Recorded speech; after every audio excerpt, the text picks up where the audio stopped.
God says, indeed, God will not allow the reward of those who do good to be lost.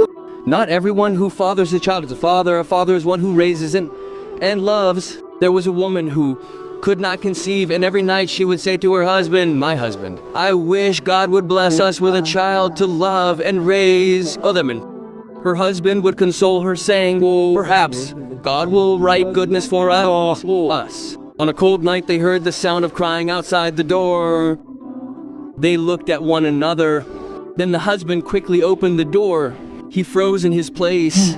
There was an infant abandoned in front of the door, crying and shivering from the cold. The wife looked at him, and her tears flowed. She said, it is as if God has answered us. Then she carried him in her arms. The husband said, we will not leave him. And they raised him as if he were their own son. Years passed. The child grew up and became a kind young man who loved his parents deeply. One day, a luxury car stopped in front of the house, and a wealthy man stepped out and looked at the young man for a long time. Then he said, is this the child? Everyone froze. The man said, this is my son. I lost him years ago, and I have kept searching for him.